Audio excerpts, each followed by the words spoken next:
வாசிக்கலாம். மத்தேயு எழுதின சுவிசேஷம் 13ஆம் அதிகாரம்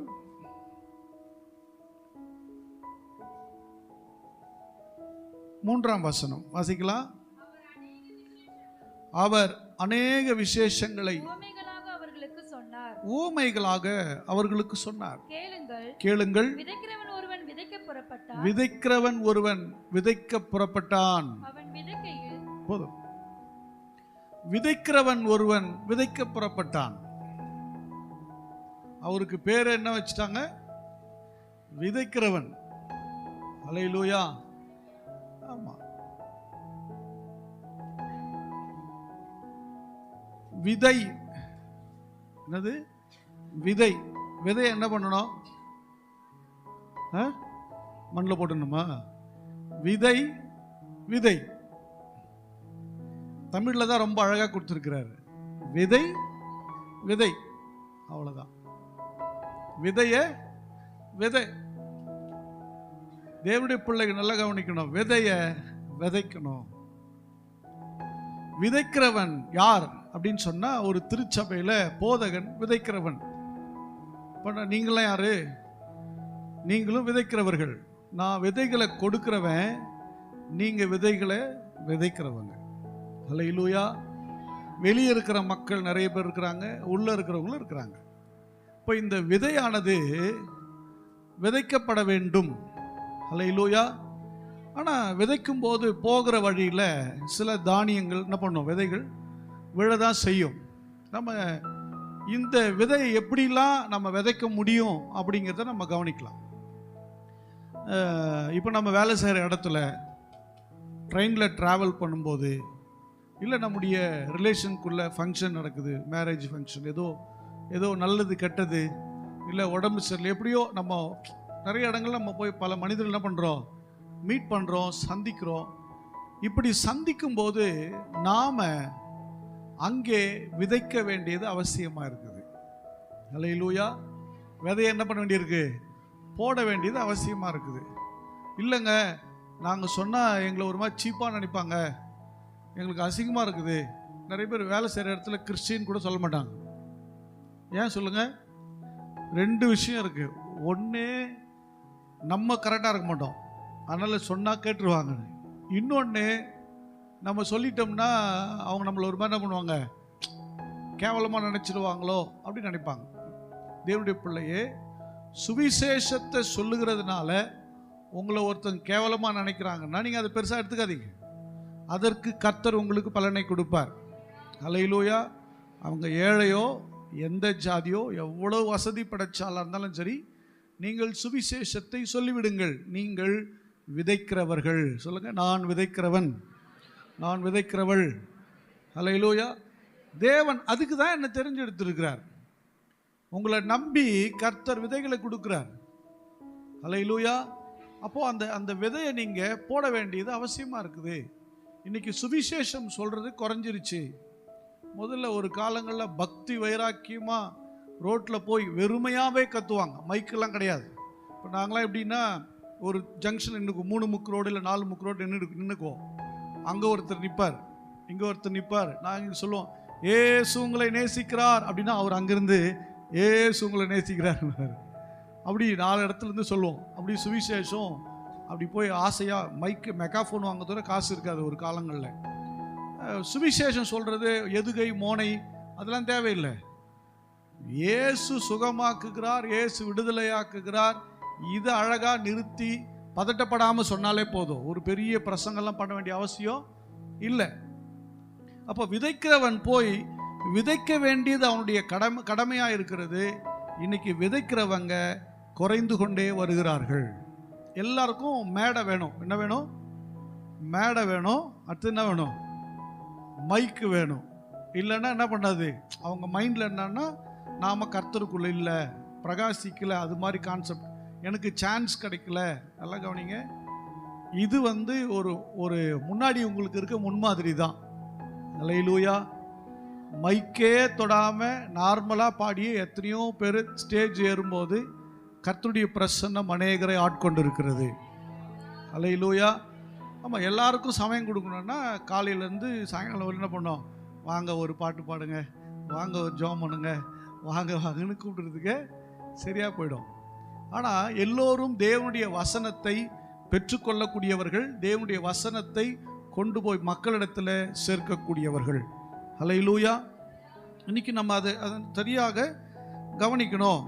அப்போது விதைக்கிறவன் விதைக்க புறப்பட்டான், விதையை கொண்டு போகிறான். போகிற வழியில் என்ன நடக்குது வாசிக்கலாம். மத்தேயு எழுதின சுவிசேஷம் 13ஆம் அதிகாரம்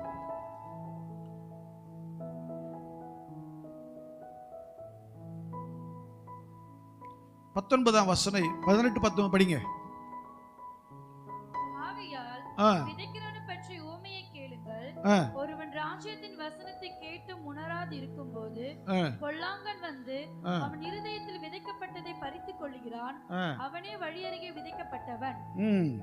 ஹல்லேலூயா. இங்க பாருங்க, ராஜ்யத்தின் வசனம். இப்ப நாம எதை பத்தி சொல்ல வந்திருக்கோம், எதை பத்தி பேசுறோம்? வெளியே ஒரு ப்ராடக்ட் விற்கிறவன் என்ன பண்ணுறான், சிம் கார்டு விற்கிறான் பாருங்க, தெரு ஓரத்தில் உட்காந்துட்டு ஆஃபர் கொடுத்து விற்கிறான். அவன் நீங்கள் ஒரு மளிகை கடைக்கு போங்க, எந்த பொருள் எடுத்தாலும் இது எப்படின்னா இருக்கும், சூப்பராக இருக்கும். இது விலை கம்மியாக இருக்குது, இது எப்படி இருக்கும், இதுவும் சூப்பராக இருக்குங்க.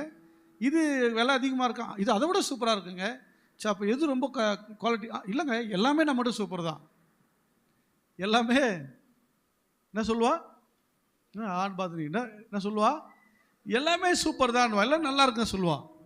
ஏன்னா தானியேல்ல சொல்லப்பட்டது போல கடைசி நாட்கள்ல இரும்பும் களிமண்ணும் ஒட்டாத ராஜ்யம் தான் இருக்கும். என்ன ராஜ்யம் அது? இரும்பும் களிமண்ணும் ஒட்டாத ராஜ்யம். அப்போ இதுவும் ஒட்டிலாம் இருக்க முடியாது. அப்படின்னா ஏன் இப்படிப்பட்ட காரியங்கள் சம்பவிக்குதுன்னா, அவர் எதை சொல்ல வர்றாருன்னா, இந்த பூமியில் இருக்கிற ராஜ்யம் எல்லாம் ஒரு நிலையான ஆட்சியை கொடுக்க முடியாது, நானே உங்களுக்கு நிலையான ராஜ்யத்தை கொடுக்கிறவர். இதுக்கெல்லாம் எவ்வளவு கைத்தட்டம் தெரியுமா?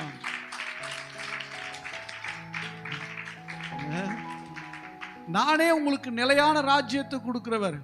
ஆனா என் ஆண்டவர் நித்திய கால ஆட்சியை என்றைக்கோ டிசைன் பண்ணி வச்சிட்டார்.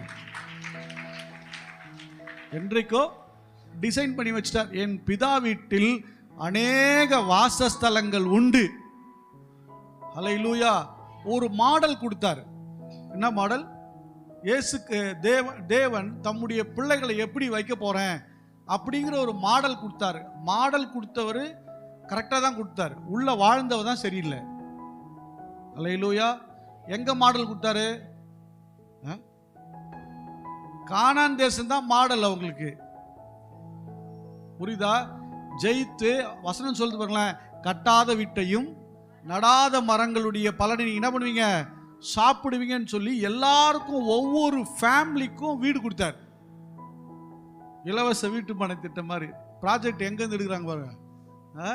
எல்லாருக்கும் வீடு, எல்லாருக்கும் துறவு, எல்லாமே கொடுத்தாரு. மாடல் கொடுத்து இங்க எனக்கு பிரியமா என் வார்த்தையின்படி என் கட்டளையின்படி நடங்கன்னு சொல்லி எல்லாருக்கும் கொடுத்தார். நான் மறுபடியும் சொல்றேன், ரட்சிக்கப்பட்ட பிள்ளைகளுக்கு நீங்க எவ்வளவு அட்ட தரித்திரமா உள்ள வந்தா கூட சரி, இது முடிவு பண்ணிச்சுங்க, உங்களுக்கு ஒரு வீடு நிச்சயம், உங்களுக்கு ஒரு காரு நிச்சயம், உங்கள் குடும்பத்தில் ஒரு ஆசீர்வாதம் நிச்சயமா இருக்குது. அது யாரும் பிடுங்க முடியாது. அது மந்திரம் வச்சாலும் போகாது, என்ன வச்சாலும் போகாது. உங்கள் குடும்பம் இன்னொரு ஃபேமிலி ஆக ஆக உங்களுக்கு ஒவ்வொரு வீடு வந்துக்கிட்டே இருக்கும். அதை ஒருவரும் தடுக்க முடியாது. ஆனால் அதை பெருக பண்ணுவது என்பது உங்ககிட்ட தான் இருக்குது. பெருக்கத்தின் தேவன் எப்போ பெருக்கத்தை கொடுக்குறாரு அப்படின்னு சொன்னீங்கன்னா, ஆபிரகாம் உண்மையா இருந்ததை போல, ஈசாக்கு உண்மையா இருந்ததை போல, யாக்கோபு எப்படி தன்னுடைய மூதாதையர்களுடைய தேவனை பின்பற்றினது போல பின்பற்றி கொண்டாடோ அப்பொழுது அவர்கள் ஆசீர்வதிக்கப்பட்டார்கள். அல்லேலூயா. அப்பதான் அவங்க விருத்தி அடைகிறாங்க. யாக்கோபுக்கு 12 பிள்ளைங்க பிறந்தாலும் ஒன்று தான் பயங்கரமாக ஆசீர்வதிக்கப்பட்டது. ஏன்னா அவன் தேவனுக்கு பயந்திருந்தான். அல்லேலூயா. அப்போ புரிஞ்சுக்கணும், தேவன் எல்லாருக்கும் எல்லாம் கொடுக்கிறார். ஆனால் எல்லாத்தையும் என்ன சொல்றது, எல்லாரும் அதிகப்படியாக பெருக்கத்தோடு கிடைக்கல, தேவனை சார்ந்து தான் கிடைச்சது. சரி, நான் இதெல்லாம் எதுக்கு சுற்றி வரேன் அப்படின்னா, தேவன் தம்முடைய ராஜ்யத்தின் வசனத்தை கொடுத்தார். நம்ம இங்கே வாழ போகிற காலத்துக்கு தான் என்ன பண்ணுறோம், குறைஞ்சது ஒரு ஆள் ஒரு டிகிரி பண்ணுறான்னா எத்தனை வயசுல முடியுது? 21 முடியுதா? 20 முடியுதா? 21 முடியுதா? 21. ஒரு டிகிரி முடிக்கிறதுக்கு எத்தனை வயசாகுது? ஆமாம், 21 நான் 3 போச்சுன்னா எவ்வளோ? 18 வருஷம் படிக்கிறாங்க. எத்தனை வருஷம் படிக்கிறாங்க? ஒரு டிகிரி வாங்கி படிக்கிறதுக்கு 18 வருஷம். முடிச்ச உடனே எவ்வளோ சம்பளம் தருவான்? 10,000 ரூபா தருவான். எவ்வளோ தருவான்? 10,000 ரூபா தருவான். அப்படி மிஞ்சி போனால் ஒரு 5,000 கூட தருவான். அவ்வளோதானே? அதுக்கு அப்புறம் கேட்டால் இந்த டிகிரி பத்தலைன்னுவான். இன்னும் 2 வருஷம் படிக்கணும். இன்னும் சம்பளம் கேட்டால் கூட ஒரு 3,000 கொடுப்பான். இன்னும் பத்தலைன்னு சொன்னால் எக்ஸ்ட்ரா கோர்ஸ் படிக்கணும். எக்ஸ்ட்ரா சைட் கோர்ஸ் படிச்சிருந்தா தான் அது என்ன பண்ண வேலிட் ஆகுது. நல்லா கவனிங்க, இந்த பூமியில் சர்வே பண்ணுறதுக்கு, இந்த பூமியில் வாழ்கிறதுக்கு, இந்த பூமியில் குறையெல்லாம் வாழ்கிறதுக்கு இத்தனை வருஷத்தை நீங்களும் நானும் ஸ்பெண்ட் பண்ணுறோம். கரெக்ட் தானே? ஆனால் தேவனுடைய ராஜ்யம் நித்திய காலமாக வாழ போகிறோம். எத்தனையோ பேர் படிச்சுட்டு வேலை இல்லாமல் காயலாங்கடை வச்சுட்டு உட்காந்துருக்காங்க. எனக்கு தெரிஞ்ச நண்பர் ஒருத்தர், அவர் எம்ஏ முடிச்சிருக்காரு. எம்ஏ முடிச்சுட்டு காயலாங்கடை வச்சுருக்காரு. ஆக்சுவலி அவர் விஓக்கு எக்ஸாம் எழுதினார் போல், வரலையாம். கேட்டாராம், பணம் கொடுக்குறேன்னா ட்ரை பண்ண, வரல. சென்னையில் வந்து அவங்க ஃப்ரெண்டு கடையில் சும்மா கொஞ்சம் இருக்கலாமேன்னு வந்தவர், இது நல்லா இருக்காடான்னு சொல்லி கடைசியில் பார்த்தா அவர் காயலாங்கடை ஓனர் ஆகிட்டார். ஒரு நாள் கேட்கும்போது விஓ ஆஃபீஸ் வேலை வந்துடுச்சு. இங்கே வந்ததுக்கப்புறம் வேண்டான்றாரு. என்னன்னா நல்ல வேலை, அட நீங்கள் வேற, இது ஒரு நாள் 10,000 சம்பாதிப்பேன், நான் எதுக்கு அங்கே போனோம்? ஹல்லேலூயா.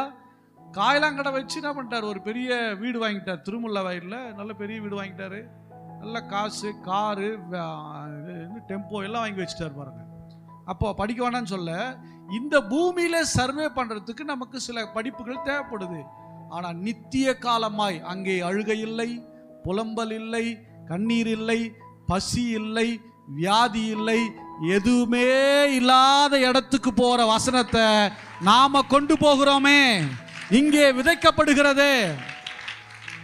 அல்லேலூயா. அப்போ அது கட்டாயமாக கரெக்டாக பாஸ் பண்ணோம்ல, கரெக்டாக கொண்டு போய் கொடுத்துடணும்ல. ஆமாம், ஒரு காக்கா ஆலம்பழத்தை சாப்பிட்டுடுது, போயிட்டு என்ன பண்ணிடுது, ஆய் போயிடுது. ஆய் போனோம்னா அது எங்கேயோ போயிட்டு எந்த மூலையிலேயோ போயிடுது. ஆனால் உள்ளே போன விதை சாகலை. உள்ளே போன விதை சாகலை.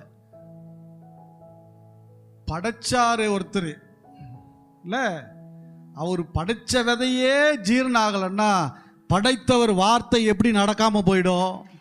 படைத்துடைய வார்த்தை எப்படி கிரியை செய்யாம போயிடும்? அல்லேலூயா. ஒரு ஆலமர விதை ஒரு 5 கிலோ இருக்கும். இருக்குமா? ஒரு ஆலமரத்தை ஒரு 5 கிலோ இருக்குமா? விதை பெருசாக தானே இருக்கும். விதை மரம் பெருசு இல்லை, பெரிய மரம் தானே. ஆமாம் தானுங்க. ஆலமரம் விதை எவ்வளோ பெருசு இருக்கும்? இவ்வளோ பெருசு இருக்குமா? ஒரு தர்பி சைஸ் இருக்குமா? எல்லாம் பாருங்க, ஆலமரமா?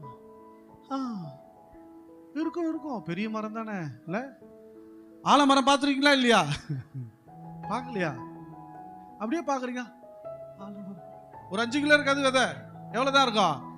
கடுகை விட சின்னது, கடுகை விட சின்னது. ஆனால் அந்த மரத்திற்குள் மிகப்பெரிய மரம் இருக்கிறது. அந்த விதைக்குள்ள மிகப்பெரிய மரம் இருக்கிறது. அந்த விதைக்குள்ள அநேகருக்கு நிழல் ஆயத்தப்படுத்தப்பட்டிருக்கிறது. அந்த விதைக்குள்ள அநேக பறவை ஜீவன்களுக்கு பாதுகாப்பு இருக்கிறது. அநேகருக்கு இளைப்பாறுதலை கொடுக்க போகிற ஒரு விதை. அல்லேலூயா. அது எந்த விதைன்னு யாருக்குமே தெரியாது. ஆய் போன காக்காக்கு தெரியாது. அல்லேலூயா. படைத்தவருக்கு மட்டும்தான் தெரியும். அது எங்கேயோ அந்த பில்டிங் ஓரத்தில் இடுக்கில் லைட்டாக போட்டு போயிடும். போட்டது சும்மா இருக்குதா? அது நீட்டி முளைச்சிக்கிட்டு இப்படி வந்து தோ வந்துட்டான் பார் அப்படின்னு நிற்கும் அது. அல்லேலூயா.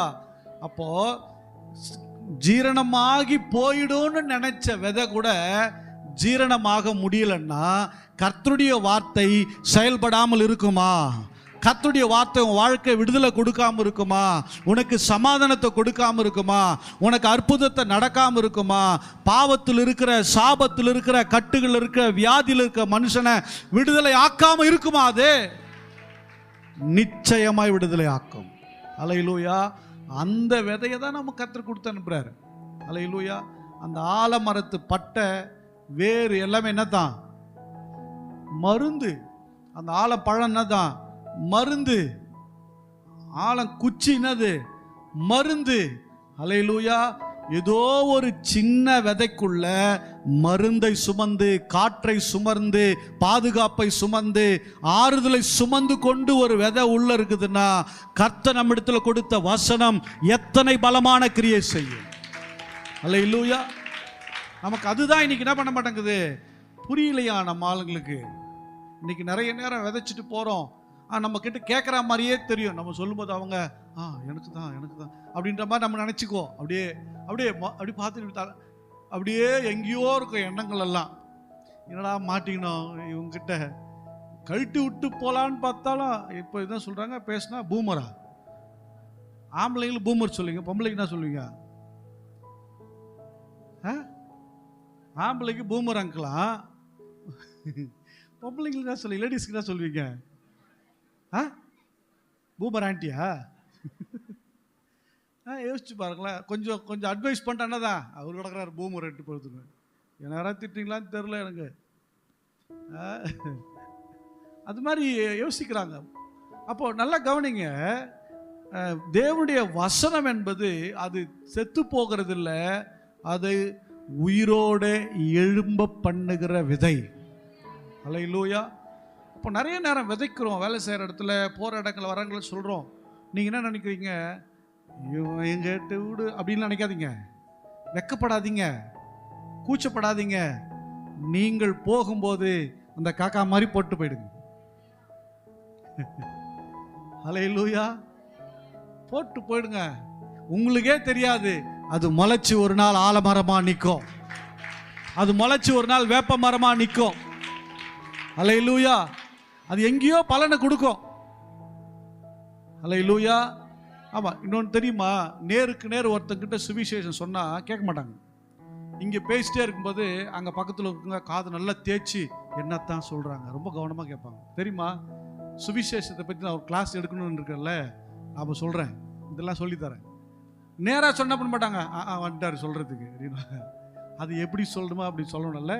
அது போல் நிறைய நேரங்களில் நம்ம விதைக்கிற விதையெல்லாம் வழியருகே விதைக்கப்பட்டது போல போயிடுது. ஏன்னா நிறைய பேர் கேட்டுக்கிறாங்க, கேட்டு உணராம போறாங்களாம். என்ன எப்படி போறாங்களா? உணராம போறாங்க. உணராத போகிறதுனால அந்த வசனம் என்ன சொல்லுது பாத்தீங்களா? உணராமல் போகிற போது பொல்லாங்கன் வந்து அவன் இருதயத்தில் விதைக்கப்பட்டதை பறித்து கொண்டு போகிறான். கரங்களை தட்டி தேவனை மகிமைப்படுத்தலாமா? எதுக்கு? நான் தான் சொல்லிட்டேன்னா உடனே கை தட்டுவீங்க, தேவையான கை தட்ட மாட்டேங்க. பிசாசு பிடிங்கிட்டு போனது கை தட்டுவா? பொல்லாங்கன் வந்து வழி அருகே விதைக்கப்பட்டது என்ன பண்ணிட்டானா? யாருடைய விதை, யாருக்குள்ள போட்ட விதையை பிடுங்குறான்னா, உணராது இருக்கிற இருதயத்தை, அவங்களுடைய இருதயத்தில் இருக்க விதையை தான் பிடுங்குறான். சபையில் நிறைய சத்தியத்தை சொல்லுவோம், நிறைய விஷயத்த சொல்லிக் கொடுப்போம், கற்றுக் கொடுப்போம், நிறைய விஷயத்தை எச்சரிப்பு கொடுப்போம். இதெல்லாம் கேட்டு உணராது இருக்கும்போது அப்பதான் பொல்லாங்கனே வரான். நம்ம உணர்வு, ஐயோ நம்ம தப்பு பண்ணிட்டோம்னு உணர்ந்துட்டோம்னா சத்துரு கிட்ட வர மாட்டான். தப்பு பண்ணலன்னு நினைக்கும் போதுதான் பொல்லாங்கன் வந்து போட்ட நல்ல விதையை எடுத்து கொண்டு போய்விடுகிறான். ஹல்லேலூயா, ஹல்லேலூயா. ஆமா, நிறைய மக்கள் அப்படி இருக்கிறாங்க. நான் மட்டும் அடுத்து பார்க்கலாம். இப்போ இதை பத்தி பார்த்துட்டோம், வழி அருகே விதைக்கப்பட்டவங்க. நீங்க அதை பத்தி கவலையே படாதீங்க. நீங்க போகும்போது போட்டுட்டு போயிட்டே இருங்க, அது முளைச்சிரும். சொல்லுங்க, முளைச்சிரும். விதை முளைச்சிரும். ஆமா, நம்ம வீட்டு பாருங்க, இது எதிரில் பாருங்க, சைடில் பாருங்க, சிலதெல்லாம் போடாமையே முளைச்சிருக்குது. போடாமையே முளைச்சிருக்குது. அது தேவையா? தேவையில்லைல்ல. இங்கே பக்கத்தில் முளைச்சிருக்க, தேவையா தேவையில்லையா? உங்களுக்கு தேவையில்லை, எனக்கும் தேவையில்லை, பாதிக்கப்பட்டவங்களுக்கு தேவை. குப்பைமேனி என்ன பண்ணியிருக்குது? முளைச்சிருக்குது. கக்குவானுக்கு மருந்து, சொறி சிறங்குக்கு மருந்து, வெட்டு காயத்துக்கு மருந்து, அப்புறம் துத்தி இலை இருக்குது, மூலத்துக்கு மருந்து, வேற என்ன இருக்குது? மூக்கரட்டை கீரை கிடக்குது, அதெல்லாம் மதிக்கவே இல்லை நம்ம. அது என்னது? கிட்னி பிரச்சனைக்கு மருந்து. சுற்றி நிறைய என்ன பண்ணியிருக்குது? நிறைய வேர்கள் செடிகள்லாம் கிடக்குது. ஆனால் நமக்கு அதை பற்றினா இல்லை. முன்னாடி ஒரு பூ பூத்து பார்த்தீங்களா, அது எல்லாமே சிமெட்ரியில் தான் இருக்கும். எங்கே இருக்கும்? சிமெட்ரியில் தான் இருக்கும். அது என்ன பூ? அது நித்திய கல்யாணி. கல்யாணி எங்கே காணோம்? வரலையா?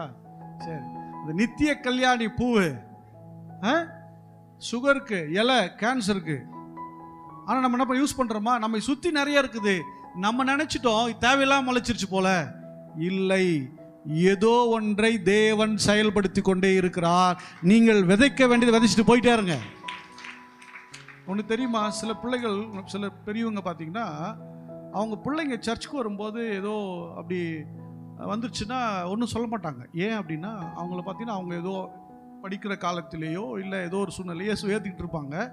ஆனால் அவங்களால அன்னைக்கு என்ன பண்ண முடியாதுன்னா, இயேசுவை பகிரங்கமாக ஏற்றுக்கிட்டு வாழ முடியல, குடும்ப சூழ்நிலை அப்படி இருந்துட்டாங்க. ஆனால் பிள்ளைகள் ரட்சிக்கப்படுமா, அதனால தான் அமைதியாக இருக்கிறாங்க. அவங்க பெரிய பொட்டை பார்த்தோன்னே, அம்மா அது பார்த்தா பிசாசு மாதிரி இருக்குதுப்பா அப்படின்னு சொல்லுவாங்க. நம்ம ஆளுங்க மூஞ்சி பார்த்தா பயமாக இருக்குது. பயப்படாதே, நீ விதைத்து விட்டு போய்விடு. ஏற்கனவே கர்த்தர் அங்கே விதைத்து இருக்கிறார், அது ரெடியாக இருக்குது.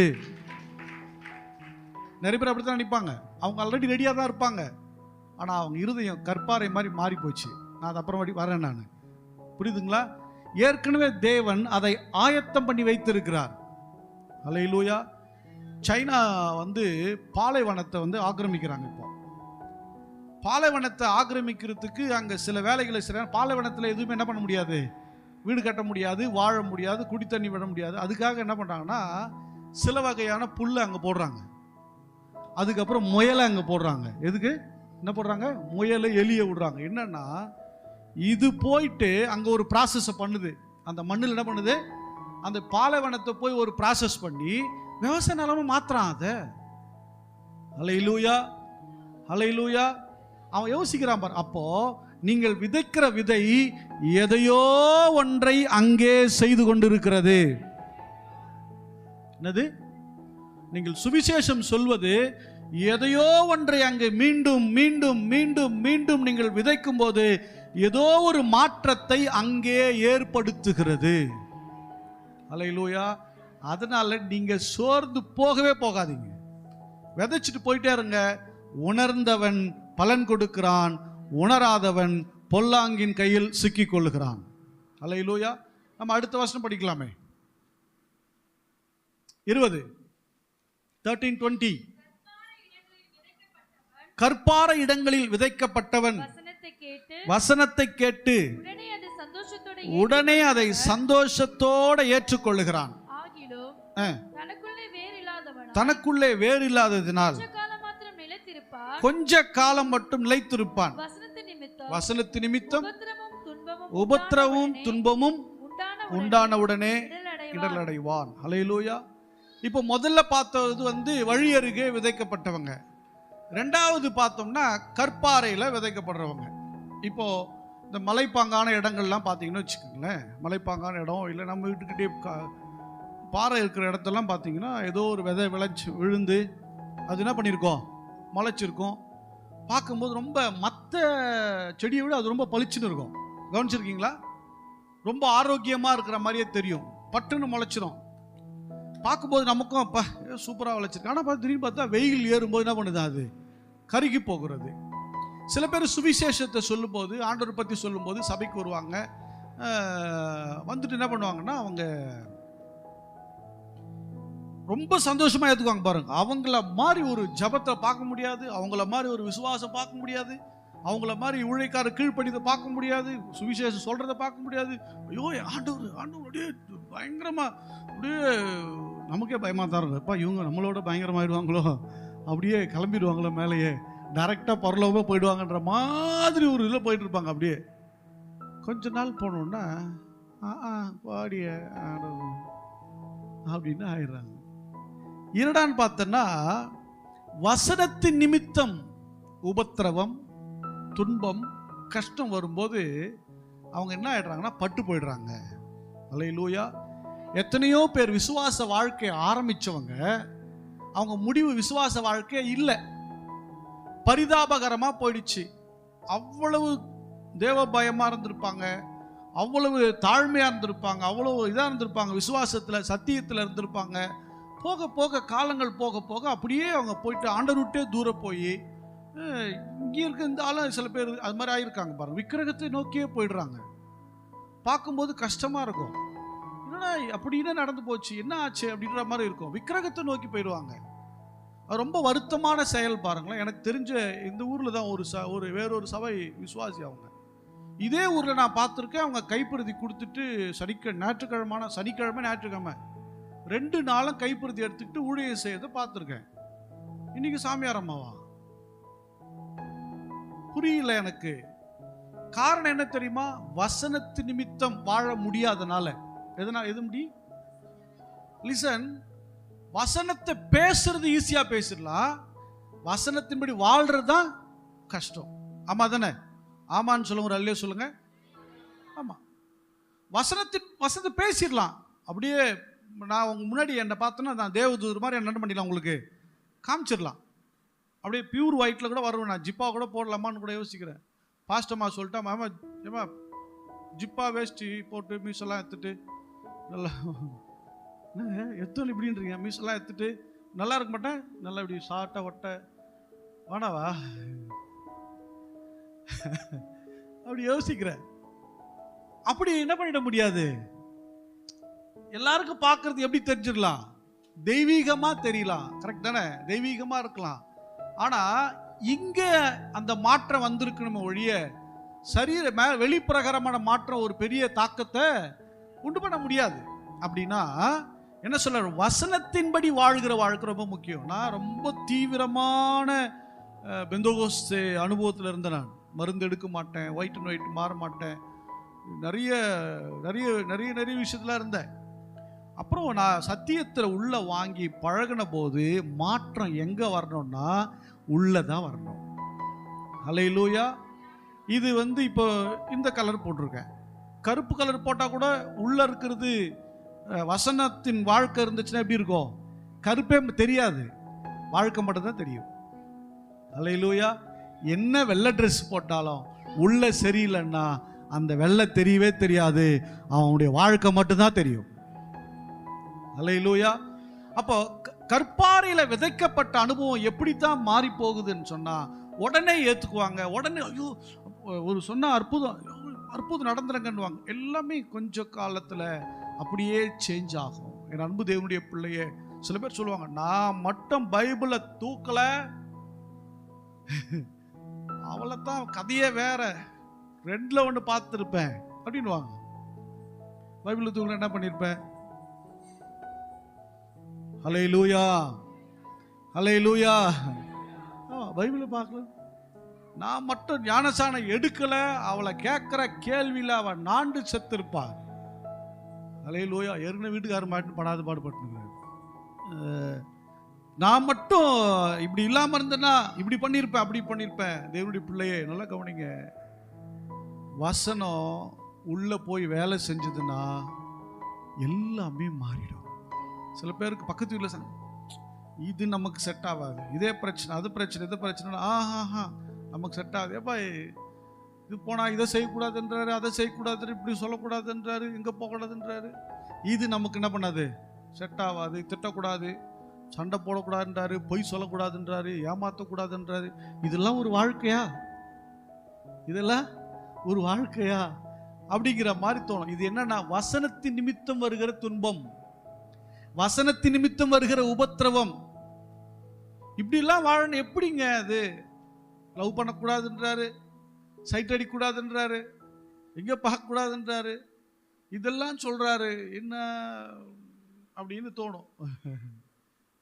ஹல்லேலூயா. என்னப்பா நான் என்ன பண்றது?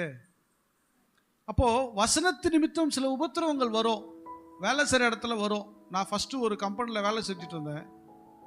அப்போ நான் ரட்சிக்கப்படுறதுக்கு முன்னாடி அந்த சூப்பர்வைசருக்கு நான் தான் பெரிய தலைவலியே. ரொம்ப நொச்சு பிடிச்சவன் நான், ரொம்ப குறைச்சல நான். அதுக்கப்புறம் நின்றுட்டு ஒரு 6 மாதம் 1 வருஷத்தில் ரட்சிக்கப்பட்டு அவன் எனக்கு தலைவலியாக மாட்டான். ஏன்னா நான் ஆண்டவரே தோத்துறோம்னா அவனுக்கு தெரிஞ்சிடுச்சு. ஃபஸ்ட்டு இருக்கிற முகத்துக்கும் ரட்சிக்கப்பட்ட முகம் என்ன பண்ணிடுச்சு, ஃபஸ்ட்டு இப்படித்தான் வாருவேன். அப்புறம் பார்த்தீங்கன்னா ஹேர் இதில் பட்டி பவ்யமாக அப்படியே பழமாக வாரிட்டு போனேன். அப்படி நம்மளை என்ன பண்ணிட்டான், ஐயோ நம்மளை பழமாக நினச்சிட்டான். எது திட்டினாலும் கம்மி சோத்திரம் பண்ணு. சரி சார். அவன் வரட்டுறான். இது நான் தோணுது, பேசிடலாமா சண்டை போட்டலாமான்னு தோணுது. ஆண்டவரே வசனம் இப்படி சொல்லுது, பாஸ்ட் இப்படி சொல்றாரு, தோத்திரம் என்ன பண்றது? ஜோம் பண்ணிட்டே இருந்தேன். சண்டை போடலாமான்னு தோணுது. ஆனால் அப்படியே உள்ள அமைக்க வச்சுக்கிறேன். ஏன்னா வசனம் உள்ள போகுது. வசனத்து நிமித்தம் துன்பம் வருது, அவமானம் வருது, தலைகுனி. இன்னைக்கு விசுவாச பார்க்குதுல என்னது நான் எழுச்சோமா தெரியுதா அப்படி பேசுறாங்க. அப்படி அன்னைக்கெல்லாம் அப்படி பேச முடியாது, இன்னைக்கும் அப்படி பேசக்கூடாது. பைபிள் ஒன்று தான், அன்றும் அதுதான், இன்றும் அதுதான். கர்த்தருடைய பிள்ளைங்க தேவனுக்கு பயந்து அப்படி நடக்கணும். கரெக்ட் தானே? அப்படிலாம் பேசினா வேலைக்கு ஆகாது. என் ஸ்டைலில் வரேன், எப்படி என் ஸ்டைலில் வரேன் அப்படின்னு ஆயிடுறாங்க. உபத்திரவம் துன்பம் வரும், ஆனால் அதை எப்படி ஓவர் டேக் பண்ணணும், எப்படி ஜெயிக்கணும். நான் என்ன பண்ணேன், ஜோம் பண்ணிக்கிட்டே வந்தேன். டக்குன்னு ஒரு இடம் வேலை. இங்கே எவ்வளோனா 400 ரூபா 450 ரூபா சம்பளம். எனக்கு வேலை விட்டேன்னா வேலையில் கஷ்டம், ஃபேமிலி ரொம்ப கஷ்டமாக போகுது. டக்குன்னு ஒரு அங்கே எல்லாமே பார்த்தீங்கன்னா இன்ஜினியரிங் படித்தவங்க தான், எல்லாம் mechanical engineering, electronic engineering, communication படித்தவங்க தான். நம்ம தான் 10th தானே, அதுவே தாண்டிட்டோம். போயாச்சு. அங்கே போயிட்டு கொடுத்தோன்னா அவர் மேனேஜர் ரெக்கமெண்டேஷன் பார்த்தோன்னா, தம்பி இங்கே சம்பளம்லாம் கம்மி தான், எவ்வளோ சம்பளம் தருவீங்க? அதாவது 300 ரூபா 350 தெரியலையாப்பாண்ணா, 700 ரூபா தான் தருவோம். ஓகே பரவாயில்ல, அட்ஜஸ்ட் பண்ணிக்கிறேன். நான் எவ்வளோ தான் வாங்கிட்டு இருந்தேன், 400 ரூபா, 700 ரூபா தான், பரவாயில்ல அட்ஜஸ்ட் பண்ணிக்கிறேன். அல்லேலூயா. அங்கே போனால் எல்லாம் படித்தவங்க, டீசெண்டானவங்க, மரியாதானவங்க. நான் வேல்யூம் கண்ட்ரோல் இன்சார்ஜ் ஆகிட்டேன். எனக்கு நல்ல மரியாதை, எனக்குன்னு ஒரு மரியாதை உள்ள ஜனத்தை கற்றுக் கொடுத்தார். அல்லேலூயா. கொஞ்ச நாள் அந்த வசனம் என்னை போட்டு கசக்கி எடுத்துருச்சு. கொஞ்சம் பொறுத்துக்கிட்ட உடனே அதே வசனம் என்னை ஆசீர்வாதமாக மாற்றிருச்சு. கொஞ்சம் டெஸ்ட் இருக்க தான் செய்யும். நான் உருப்படியாக 3 வருஷம் ஒரே இடத்துல வேலை செஞ்சேன்னு சொன்னால் அங்கே மட்டும் வேலை செஞ்சேன். 1 வாரம் 10 நாள் 1 மாதம் அவ்வளோத்தான். அதுக்கு மேலே எங்கேயும் நிற்க மாட்டேன். முறைச்சிட்டு வந்துடுவேன், தூக்கி போட்டு வந்துடுவேன், செட் ஆகலன்னுவேன். எவனுக்கு செட் ஆகுதில்ல, எனக்கு செட் ஆகாது. ஆனால் அங்கே மட்டும்தான் 3 வருஷம் ஒரே இடத்துல வேலை செஞ்சேன். அல்லேலூயா. மற்ற நாளில் டபுள் ஓட்டின்னா ஞாயிற்றுக்கிழமை 2.5 ஓட்டி கொடுப்பான். சாப்பாடு காசு கொடுத்து காலைல 15 ரூபா, நைட்டு 20 ரூபா, மதியம் 35 ரூபா. அப்பயே சாப்பாடு காசு கொடுப்பான். அன்றைக்கெலாம் சாப்பாடே 5 ரூபா தான், அன்றைக்கி 35 ரூபா கொடுப்பான். ஞாயிற்றுக்கிழமை ஒன்றும் பிரச்சனையே இல்லை, நமக்கு வேலை செய்யல, ப்ரொடக்ஷன் இருக்கும், நாங்கள் ரெடி பண்ணி வச்சுருவோம். சும்மா போய் உக்காந்துட்டு, ஆனால் வேலைக்கு போக மாட்டேன். அல்லேலூயா. அன்றைய நாள் அது கர்த்தருடைய நாள். அல்லேலூயா. ஆமாம், அன்னைக்கு முடித்தோடனே சுவிசேஷ ஊழியம் தான். அதாவது சின்ன சின்ன பசங்களை சண்டே ஸ்கூல் பிள்ளைங்களை கூட்டிகிட்டு கைப்பிரிதி எடுத்துக்கிட்டு 4 மணிக்கு வர சொல்லுவோம். அந்தண்ணா ஃபுல்லாக கைப்பிரிதி தான். அவங்களுக்கு ஜூஸுக்கு சில காசு இருக்காது.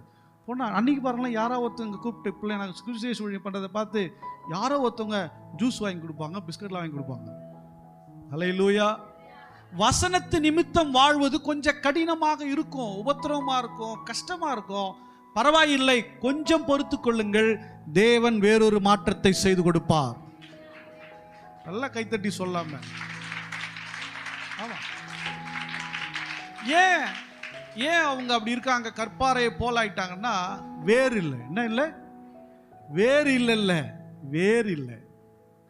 ஆழமா போலன்னு அர்த்தம். வசனத்தை மேலோட்டமா கேட்கறதுக்கும் உள்ள போய் கேட்கறதுக்கும் வித்தியாசம் இருக்குது. இன்னைக்கு மேலோட்டமா கேட்கறனால தான் மக்கள் பலனடைகிறது இல்லை, விசுவாசத்தில் வளர்றது இல்லை, சத்தியத்தில் வளர்றது இல்லை, தேவ பயத்தில் வளர்றது இல்லை, கீழ்ப்படியில் வளர்றது இல்லை. நான் என்ன பண்றது, விடுறதுல நல்லா ஒரு நசுக்கு விட்டு அனுப்பிச்சிடுறது. அல்லேலூயா. கொஞ்சம் அப்படிதான் இருக்கும், கொஞ்சம் தாக்கு பிடிச்சிக்க, கொஞ்ச நாள் உன் வாழ்க்கை மாறிவிடும். அல்லேலூயா. கற்பாறையில் விதைக்கப்பட்ட விதைகள் சீக்கிரம் வளருது. துன்பம் வரும்போது, உபத்திரவம் வரும்போது, கஷ்டம் வரும்போது பின்மாற்றம் போகிறார்கள். அல்லேலூயா. வாலிப நாட்களை அன்னைக்கு கடக்கிறது கஷ்டமாக இருந்துச்சு. இன்னைக்கு வாலிப பிள்ளைங்க அதை விட கடினமான காலத்தை கடந்து வர்றீங்கன்றது எனக்கு தெரியும். 5வது கடக்கிறதே பெரிய கஷ்டமாக இருக்கு பசங்களுக்கு, அப்படிதானே? மோசமான பரிசுத்த சோதனை உள்ள காலங்களில் தான் இருக்கிறீங்க. ஆனால் இந்த பரிசுத்த சோதனையில நீங்க வசனத்தை பிடிச்சிட்டு மேலே வாங்க. அல்லேலூயா. அதற்குண்டான பலனை கர்த்தர் உங்களுக்கு நிச்சயம் கொடுப்பார். அல்லேலூயா. ஆமா, நிச்சயமா அதுக்குண்டான பலனை தேவன் கொடுப்பார். கொடுக்காம இருக்கவே மாட்டார். உங்களை கைவிட மாட்டார். உங்களுக்கு சின்ன சின்ன துன்பங்களை, சின்ன சின்ன உபத்திரவங்க, சின்ன சின்ன தலைகுடிவுங்களை அட்ஜஸ்ட் பண்ணுங்க, பொறுத்துக்குங்க. அல்லேலூயா. படிக்கிற இடத்துல நமக்கு கொஞ்சம் கௌரவ பிரச்சனையா இருக்கும். கிறிஸ்டின்ஸ், அதை பெந்தோகோஸ்து கிறிஸ்டியன்ஸ் சிரிப்பானுங்க, போய் அங்கே போய் உட்காந்துடான்னு வாங்க. பெருசாக எடுத்துக்காத, கேட்காம வா. அல்லேலூயா. சில பேர் மாயம் பண்ணுவாங்க, அங்கே இங்கே அப்படி இப்படி இப்படி பண்ணுவாங்க. சினிமா கூப்பிட்டா மச்சான் வாடானா கிளம்பிடா, என்ன பண்ணுவாங்க இவங்க? கிளப்பிடுவாங்க. என்ன பண்ணுறது, ஒரே ஒரு முறை போயிட்டு வந்துடுவோம். நம்ம டம்மி பீஸாக நினச்சிடுவானா? என்னவா நினச்சிடுவான்? என்னவா டம்மி பீஸாக நினச்சிடுவானா? ஏதோ ஆம்பளை பசங்க தான் மச்சான் மச்சின்னு கூப்பிட்டேன்னு பார்த்தா இப்போ பொட்ட பசங்க எப்படி தான் கூப்பிட்டுக்குது, மச்சியா. அப்படி தானே இல்லையா? ஆமாவா? நீங்களா நல்ல பசங்களுக்கு தெரியும், வெளியே சொல்கிறேன். மச்சி, அது மாதிரி மச்சான்ற மாதிரி ஆயிடுச்சுங்க. மச்சி மச்சான் ஆயிடுச்சு. லிசன், கவனிங்க. நீங்க கிறிஸ்துவின் வசனத்தை கேட்கிறவங்க, கவனிங்க, கிறிஸ்துவின் வசனத்தை கேட்குறீங்க, இயேசு கிறிஸ்துவின் வசனத்தை கேட்குறவங்க, சில சின்ன சின்ன அவமானங்கள் பரவாயில்ல, அட்ஜஸ்ட் பண்ணுங்க. இன்னைக்கு நீங்கள் சகிக்கிற அந்த சின்ன துன்பம், சின்ன உபத்திரவம், சின்ன அவமானம் வருகிற நாட்கள்ல அது மகிமையா மாறும். அல்லேலூயா. உங்களை உபத்திரவப்படுத்தினவங்க, உங்களை வேதனைப்படுத்தவங்க, உங்களை நிந்தையா வச்சிருந்தவங்க, அது அவங்க எதிரிலே கர்த்தர் உங்களை மாத்திடுவாரு. கர்த்தர் உங்க சூழ்நிலையெல்லாம் மாறி